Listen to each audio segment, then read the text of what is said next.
Terima kasih Anda masih bersama kami di Kompas Petang. Saya Cynthia Rompas. Saudara, Lembaga Survei Indonesia LSI merilis hasil survei soal korelasi antara penerima bantuan sosial pemerintah dengan dukungan terhadap kandidat di pemilihan presiden 2024. Hasilnya, 24% responden mengaku menerima bansos dari pemerintah. 74,4% menyatakan tidak terima bansos. Survei pasca pemilu ini dilakukan LSI pada 19 hingga 21 Februari 2024. Hasilnya 24% responden mengaku menerima bansos dari pemerintah. 74,4% menyatakan tidak terima bansos dan 1,6% menjawab tidak tahu. Dan responden yang menerima bansos 24%, 17,6% mendukung Anies Muhaimin, 69% mendukung pasangan Prabowo Gibran, serta 13,1% mendukung Ganjar Mahfud.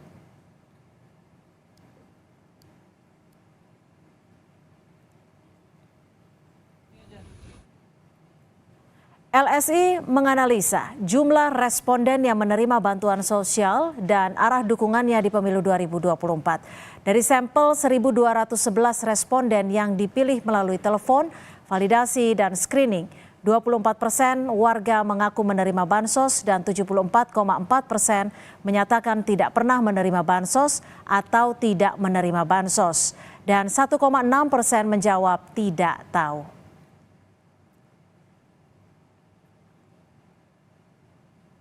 Kemudian dari survei LSI selanjutnya terkait korelasi bansos dan tingkat pemilih pasangan calon presiden dan wakil presiden 2024 dengan penerimaan bantuan sosial. Di kalangan responden yang menerima bansos 24%, 17,6% mendukung Anies Muhaimin, 69% mendukung pasangan Prabowo Gibran, serta 13,1% mendukung Ganjar Mahfud.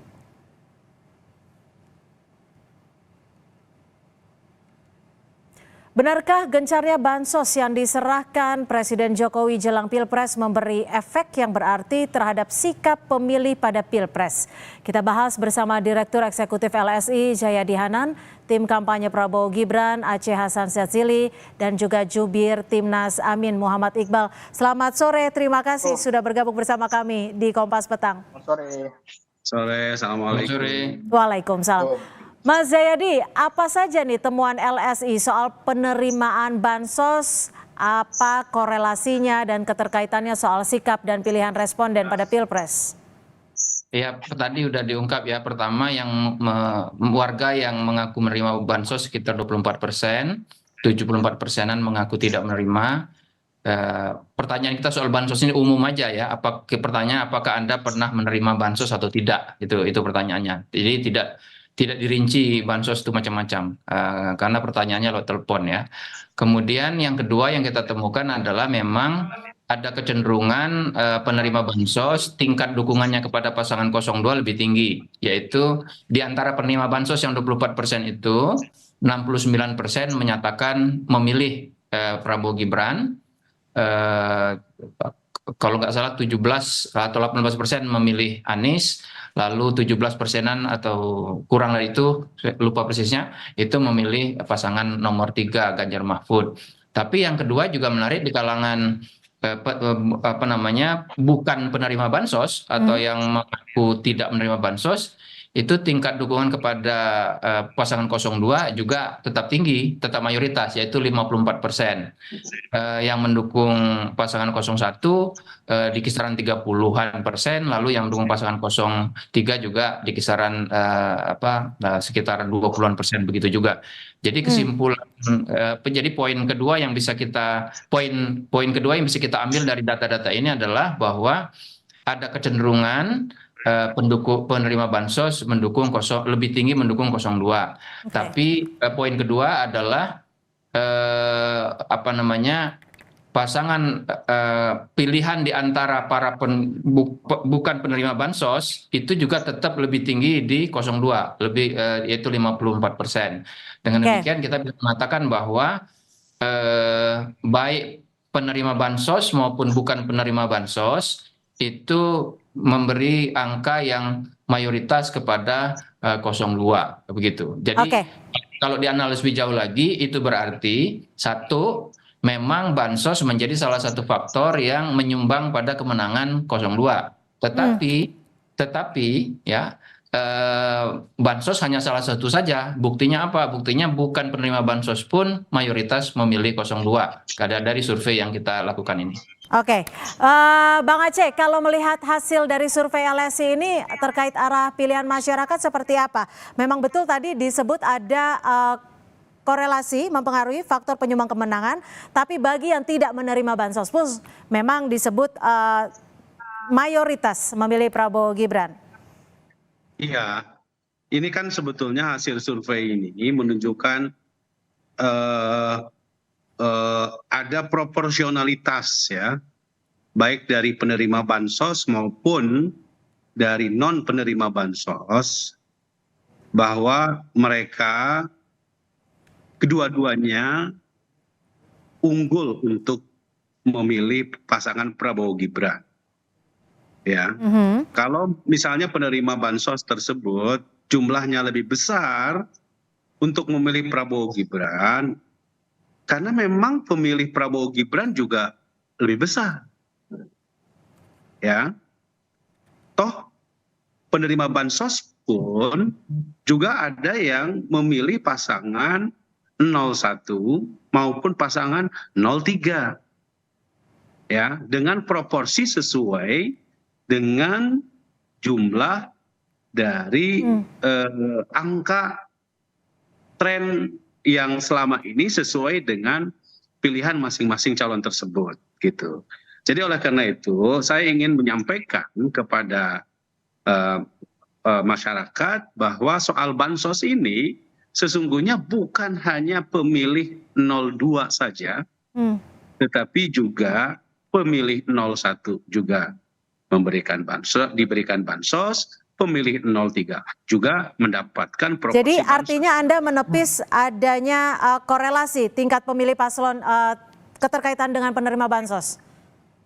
Pak, ini kan kita bicara soal data ya, data yang disampaikan oleh Mas Jayadi dari LSI ya, bahwa bansos itu memang tidak mengenal siapapun pemilihnya, mau pemilih 01, mau pemilih 02, mau pemilih 03, jika mereka memiliki persyaratan untuk mendapatkan bantuan sosial, ya mereka berhak untuk mendapatkan bantuan sosial tersebut gitu loh. Oke. Apalagi Mbak, kita harus tahu juga bahwa kalau diperdalam oleh kita, seharusnya dari pertanyaan-pertanyaan tersebut juga diperdalam. Apakah bansos yang dimaksud adalah bansos apa? Yang jadi perdebatan kemarin itu kan soal bansos dari cadangan pangan pemerintah. Yang jadi perdebatan kemarin. Oke. Kalau yang jadi perdebatannya itu sebetulnya bisa ditelusuri apakah punya pengaruh atau tidak begitu. Baik, tahan di situ dulu Bang Aceh. Bahwa juga kita bandingkan dengan yang tidak menerima bansos pun, baik. ternyata angka 02. Oke, kami tangkap sampai di situ Bang Aceh. 44%. Oke, saya ke Mas Iqbal. Mas Iqbal, kalau melihat hal ini terkait dengan survei LSI, bagaimana Anda melihatnya? Perspektif Anda seperti apa? Ya, kami menduga bahwa ini adalah survei propaganda yang mengarahkan, mengopinikan bahwa seolah-olah bansos itu tidak ada masalah. Padahal tadi jelas temuan pertamanya adalah bahwa bansos ini berpengaruh terhadap keterpilihan. Adapun yang disasar adalah pendukung 01, 03, justru itu yang justru menunjukkan bahwa sebenarnya pemberian bansos menjelang pemilu itu tujuannya untuk mempengaruhi pemilih. Ya, kenapa? Karena tidak ada sesuatu yang harus mendesak dan dipercepat, dan tentu saja dalam teori ilmu politik ini disebut dengan pork barrel politik. Ya, dari ilmuwan politik saya sudah ada teorinya gitu, dan itu sudah digunakan tahun 1800-an di zaman perbudakan. Ya, jadi temuan itu yang harus ditemukan, dipahami bahwa orang akan berpindah pengaruh kalau dia diberi bansos. Yang kedua, adapun yang bahwa yang menerima juga tetap memilih 02, itu bisa jadi ya karena memang faktor lain gitu loh. Jadi jangan digiring opini bahwa bansos itu tidak ada pengaruhnya. Justru tadi temuan pertamanya adalah justru bansos itu mempengaruhi, tujuannya untuk mempengaruhi politik, Oke. mempengaruhi pemilih, baik terhadap pendukung 01 dan 03. Jadi justru saya melihat justru banyak dibagikan kepada pendukung 01 karena Oke. tujuannya untuk mempengaruhi. Jadi jangan diwacanakan bahwa 02 juga walaupun 01 juga walaupun dibeli bansos dia tetap memilih 01. Jadi atau Anda 02. ingin Ya menegaskan memang bahwa itu bansos kuat. ini dijadikan sebagai alat politik seperti itu? Sudah pasti. Banyak orang semua menduga kok, ya, bukan menduga lagi, memang di depan mata kok. Ya, jadi Oke. jangan kita menjadikan alat survei ini sebagai penggiringan opini bahwa ini tidak ada masalah. Bagaimana Justru Bang Aceh ada melihat statement dari Mas Iqbal? Disebut survei propaganda, bansos seakan dibuat tidak masalah, padahal sebenarnya dinilai bermasalah. Ya, kalau kita percaya dengan ilmu pengetahuan, apalagi Mas Iqbal ini sahabat saya, harusnya nggak punya pandangan seperti begitulah. Masa survei lembaga independen seperti LSI Iya ini kan dianggap Kang sebagai Aceh, kan Pak Prabowo sendiri yang bilang lembaga survei bisa dibayar. alat propaganda gitu loh. Kita melihat secara kan? objektif saja. Pak Prabowo Ya, sendiri yang bilang bahwa lembaga survei bisa bahwa dibayar. yang namanya survei ini, apalagi dilakukan secara post election, ya kita baca secara jernih. Ya, bahwa pasangan 02 juga dipilih secara mayoritas bukan oleh penerima bansos.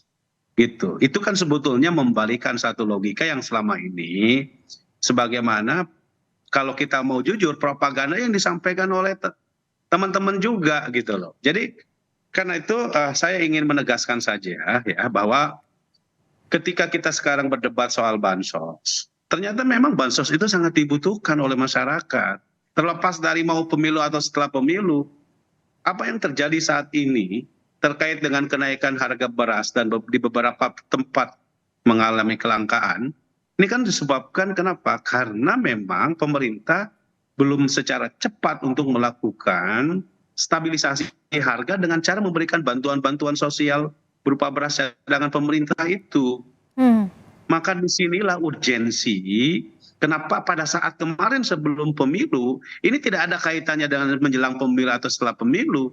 Karena memang pada saat itu mengalami keterlambatan panen, mengalami keterlambatan bercocok tanam, sehingga pemerintah wajib menyediakan kebutuhan masyarakat. Gitu. Oke. Jadi buat kami ya dengan data ini menunjukkan bahwa korelasi antara bansos ya itu memiliki keterkaitan dengan apa yang tadi disebut sebagai pork barrel itu, ya ini sesungguhnya dari data ini menunjukkan ya justru sebaliknya gitu loh. Oke. Saya kira gitu. Baik, jadi Anda menyebut memang dibutuhkan saat itu. Mas Iqbal, apakah ekosistem politik yang dikondisikan saat bansos ini digelontorkan memang ada keterkaitannya? Tapi selepas jeda kami akan segera kembali. Terima kasih Anda masih di Kompas Petang. Kita masih membahas korelasi penerima bansos dengan dukungan terhadap kandidat di Pilpres. Saya langsung ke Mas Iqbal. Mas Iqbal, menurut Anda, adakah ekosistem politik yang dikondisikan dalam tanda kutip saat bansos digelontorkan menurut Anda? Ya, jadi justru saya membantah logika senior saya Kang Aceh ini. Justru kenapa sekarang beras itu langka? Karena sudah diborong pemerintah untuk bansos menjelang pemilu, sehingga stoknya habis gitu loh. Jadi jangan dibalik lagi bahwa ini akan ada cadangan. Justru sekarang rakyat kelimpungan mencari sumber bahan pokok karena sudah diborong semuanya untuk sembako yang akan dibagikan menjelang pemilu.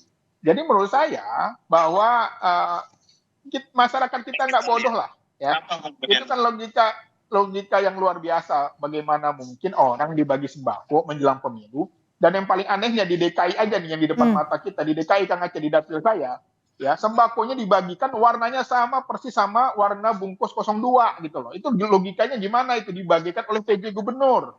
Ya harusnya bansos itu dibagikan oleh Bappenas, Badan Pangan Nasional gitu loh. Yang gubernur itu 160 sekian itu adalah PLT, PJ gitu loh. Jadi data-data ini menunjukkan bahwa sesungguhnya udahlah kalau politisi ngomong nggak mungkin itu pasti ada itu front state back state-nya beda itu. Pada faktanya ya siapapun nih, saya bilang Kang Aceh, anak belum cukup umur pun kalau dimodali 496 triliun menjelang pemilu pasti menang. Ya, siapapun, bahkan Romi kemarin bilang hewan pun bisa menang katanya. Oke. 496 triliun.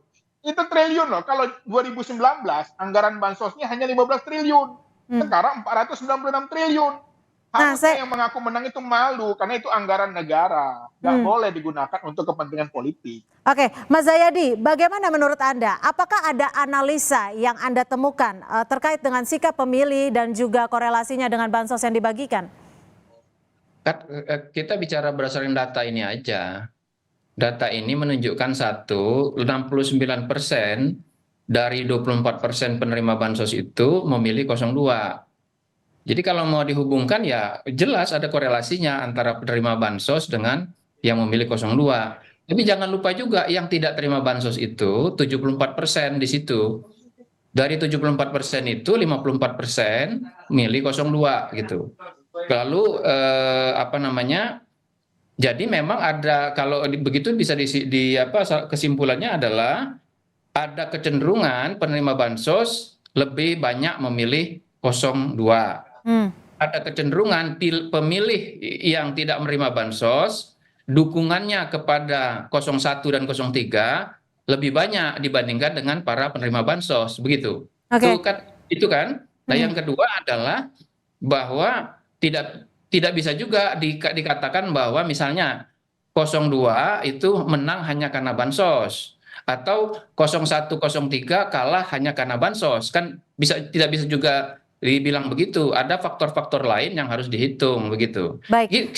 Datanya clear kok, itu jelas. Di mana propagandanya, Pak Iqbal, Dr. Iqbal? Ya, propagandanya karena LSI menyampaikan ini seolah-olah ini mendukung argumentasi pemerintah bahwa tidak ada itu. Loh, kan dua-duanya kan dimunculkan bahwa ada korelasi antara, Anda gimana sih? Tadi dalam pengambilan kesimpulannya udah ambigu bahwa bansos itu berpengaruh. Ya, harus itu yang dikemukakan pertama. Adapun bahwa faktor ada orang yang tidak terpengaruh, jadi harusnya kata-katanya ada. Di mana propagandanya? Saya bilang yang tidak menerima bansos mayoritas memilih 02. Di mana masalahnya? Ya pada faktanya, pertanyaannya kan tadi, bansosnya seperti apa dulu? Loh, kan saya sudah bilang, kita cuma nanya bansos. Jadi Anda tuh kalau ngomong jangan kemana-mana loh. Anda jangan kemana-mana ngomongnya. Justru Anda ambigu mengatakan bahwa tidak ada pengaruh, tetapi mengatakan satu sisi bahwa orang yang tidak memilih 02 juga tidak pengaruh oleh bansos. Padahal bisa jadi pertanyaannya di mana itu dibagikan. Di mana saya mengatakan begitu? Oke. Saya mengatakan berpengaruh signifikan, ya sudah pasti ada pengaruh. Itu aja harus ditekankan. Jangan lagi bilang bahwa ada orang yang dapat bansos pun tidak. Loh, yang 54% itu kan data juga, Bung. Iya kan, tapi kan Anda mengatakan bahwa signifikan kan pengaruhnya kan? Oke, ditahan dulu. Yang harus dikemukakan. Begini, Bung, ada 2 poin yang saya bilang itu, Bung. Oke, silakan singkat saja.